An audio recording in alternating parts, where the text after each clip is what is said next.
Мен ең күлкілі адамның кім екенін білдім.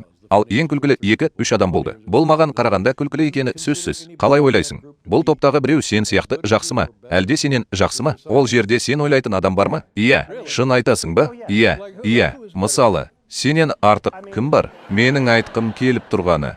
Біріншіден, мен жазушы кезімде Билл Хадер мен Фред Армисонға арнап жазған болатынмын. Жақсы. Бұл Кристен Вайк. Енді сұрақ жоқ. Иә, сондықтан мен олар үшін жазғандарыма ешқашан қарамағандай болдым. Және мен мұны жақсырақ істей аламын деп ойламадым. Әрі қарай не болады? Егер сіз өзіңіз туралы ойласаңыз, мен қазірдің өзінде 1,5 сағаттық арнайы бейнелер жасағанымды түсінесіз. Менің гастрольдік сапарларым жеткілікті болды. Бұл шынымен бола ма? Мүмкін сен көшетін шығарсың. Сіз фильмдердің режиссері боласыз ба? Сен не істемекшісің? Мен жасағым келетін басқа да көптеген нәрселер бар. Бірақ сіз бұл туралы дағдарыс кезіндегідей сөйлейсіз. Бәрі өз бағытымен жүріп жатыр.